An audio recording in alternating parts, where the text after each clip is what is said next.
দক্ষিণ ও মধ্য এশিয়া বিষয়ক মার্কিন সহকারী পররাষ্ট্রমন্ত্রী ডোনাল্ড লু বলেছেন, বাংলাদেশে একটি অবাধ, সুষ্ঠু এবং সহিংসতামুক্ত নির্বাচন নিশ্চিতে গত বছর জুড়ে যুক্তরাষ্ট্র অনেক চেষ্টা করেছে, যা দুই দেশের সম্পর্কে খানিকটা উত্তেজনা তৈরি করেছিল। কিন্তু বিদ্যমান বাস্তবতায় যুক্তরাষ্ট্র এখন আর পেছনে তাকাতে চায় না, বরং সম্পর্ককে আরও শক্তিশালী করতে কেবলই সামনে তাকাতে চায়। পররাষ্ট্রমন্ত্রী ডক্টর হাসান মাহমুদ এবং মন্ত্রণালয়ের সিনিয়র সচিব মাসুদ বিন মোমেনের সঙ্গে বৈঠক শেষে এক সংক্ষিপ্ত সংবাদ ব্রিফিংয়ে তিনি বাংলাদেশ প্রশ্নে যুক্তরাষ্ট্রের অবস্থান স্পষ্ট করেন।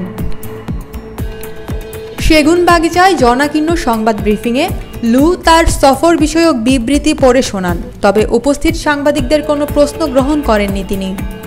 উপস্থিত সকলের প্রতি সালাম শুভেচ্ছা জ্ঞাপন করে লু বলেন, আমি গত 2 দিন ধরে ঢাকায় আছি দুই দেশের জনগণের মধ্যে নতুন করে আস্থা বিশ্বাসের জায়গা তৈরি করার জন্য। এখানে একটি অবাধ, সুষ্ঠু এবং অহিংস নির্বাচন নিশ্চিতে গত বছর জুড়ে যুক্তরাষ্ট্র অনেক পরিশ্রম করেছে, যা আমাদের সম্পর্কে কিছুটা উত্তেজনা তৈরি করেছিল। যদিও এটি আমাদের সম্পর্কে খুবই সাধারণ বিষয়, কিন্তু এখন আমরা সামনে এগিয়ে যেতে চাই, মোটেও পিছনে ফিরতে চাই না।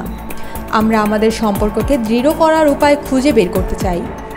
দুই দেশের মধ্যে এখনও অনেকগুলো অস্বস্তিকর ইস্যু রয়েছে জানিয়ে মার্কিন সহকারী পররাষ্ট্রমন্ত্রী বলেন, যার মধ্যে র্যাবের উপর নিষেধাজ্ঞা, শ্রম অধিকার, মানবাধিকার, ব্যবসায়িক পরিবেশের সংস্কার সহ আরও অনেক ইস্যু রয়েছে, যা নিয়ে আমি আজ পররাষ্ট্রমন্ত্রী সহ অন্যদের সঙ্গে কথা বলছি।